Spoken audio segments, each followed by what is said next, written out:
Olá! Hoje a gente vai mergulhar num dos capítulos mais sombrios e reveladores da história, a libertação dos campos de concentração nazistas.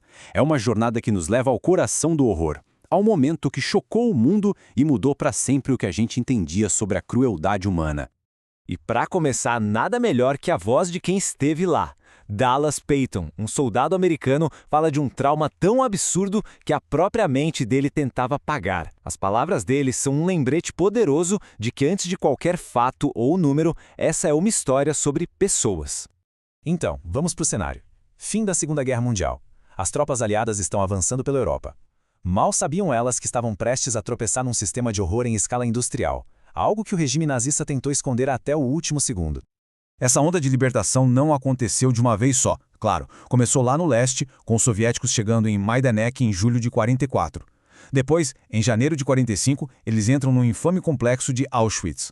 Aí, na primavera, é a vez dos americanos e britânicos avançando pelo oeste, libertando lugares como Buchenwald, Bergen-Belsen e Dachau. Cada uma dessas datas era literalmente a abertura de mais uma porta para o inferno.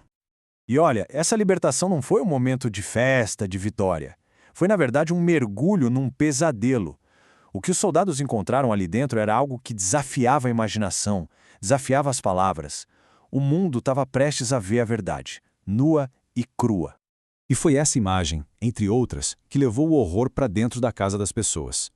A revista Life publicou fotos sem filtro nenhum, pilhas e pilhas de corpos. Sobreviventes que eram basicamente esqueletos. O choque foi imenso. Pela primeira vez, o mundo não tinha mais como desviar o olhar. E a escala industrial desse assassinato era simplesmente assustadora. Para se ter uma ideia, em Auschwitz, os soviéticos encontraram armazéns que guardavam 7.000 quilos de cabelo humano. Cabelo que tinha sido raspado das vítimas para ser vendido. E essa frase, esqueletos vivos e ambulantes, dita pelo próprio soldado Dallas Payton, ela diz tudo, né? Descreve perfeitamente o estado de quem sobreviveu. Pessoas tão devastadas pela fome e pelas doenças que mal conseguiam ficar de pé. A vida tinha sido roubada delas, mesmo que ainda respirassem. O general Eisenhower, que era o comandante supremo dos aliados, fez questão de visitar um campo pessoalmente.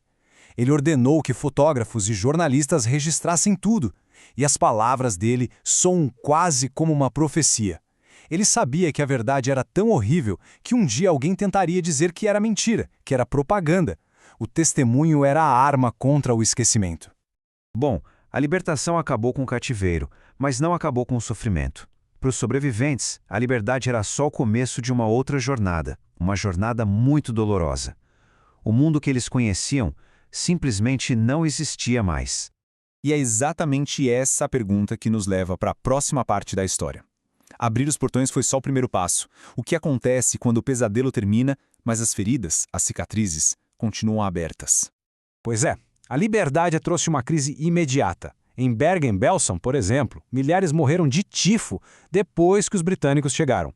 Os corpos estavam tão debilitados que comida normal podia matá-los. Muitos não tinham para onde ir e o mais trágico, o ódio que causou tudo aquilo ainda estava vivo. Ataques violentos contra judeus que tentavam voltar para casa, como aconteceu na Polônia, era uma realidade brutal. A solução encontrada na época foi criar campos de pessoas deslocadas. Milhares de sobreviventes viveram ali por anos, num verdadeiro limbo. A política mundial era complicada, a imigração era super restrita.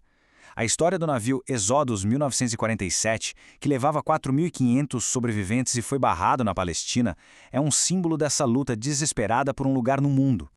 E com a dimensão desse crime exposta para o mundo, a grande questão era: como se faz justiça por algo assim? A resposta foi uma tentativa de criar um novo tipo de lei, um novo jeito de responsabilizar quem fez tudo isso. O problema é que as leis daquele tempo não davam conta. Elas falavam de crimes de guerra entre países, mas não de um Estado exterminando sistematicamente a sua própria população. A grande inovação de Nuremberg foi criar o conceito de crimes contra a humanidade.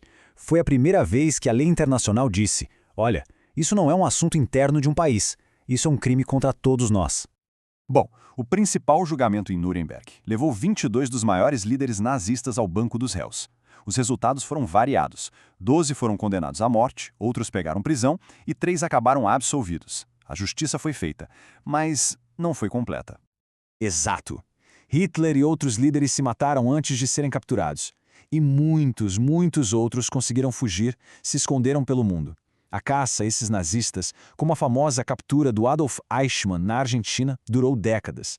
É um lembrete de que a justiça para crimes dessa magnitude é uma busca longa e muitas vezes imperfeita. Agora a gente entra na parte final, e talvez a mais complexa de tudo isso, a memória. Como a gente se lembra desses eventos? A resposta não é nada simples, a própria história da libertação virou um campo de batalha. O caso de Buchenwald é um exemplo perfeito disso. A história que a maioria conhece é que as tropas americanas do general Patton chegaram e libertaram o campo. Mas os próprios prisioneiros contam uma outra história, a de uma resistência armada lá dentro que se rebelou e tomou o controle do campo antes dos americanos chegarem. São duas versões para o mesmo evento. E essa memória da resistência, da autolibertação, se tornou a base da identidade nacional da Alemanha Oriental, o lado comunista. Para eles, Buchenwald não era só um lugar de sofrimento, era um símbolo da luta antifascista, da vitória do ideal comunista. Só que aí, depois de 1990, com a reunificação da Alemanha, a história foi reescrita. O foco mudou completamente. O papel da resistência comunista foi diminuído e começou a surgir uma nova narrativa que tentava colocar os crimes do nazismo no mesmo patamar das ações do regime soviético. A memória pública foi oficialmente revisada. Mas, no meio dessa disputa de narrativas, existe este juramento, feito pelos sobreviventes logo depois da libertação. É algo muito poderoso. Não era um juramento de vingança, mas sim de construção. Um compromisso de arrancar o nazismo pela raiz e construir um mundo onde aquele horror nunca mais pudesse acontecer. E tudo isso nos deixa com uma pergunta final. Uma pergunta bem incômoda, na verdade. A história da libertação nos mostra que os fatos podem ser os mesmos, mas as histórias que a gente constrói em volta deles podem mudar. Então, proteger a verdade não é só sobre lembrar o que aconteceu, é também sobre entender por que e como a gente se lembra. Uma questão que continua ecoando desde aqueles portões, até os dias de hoje.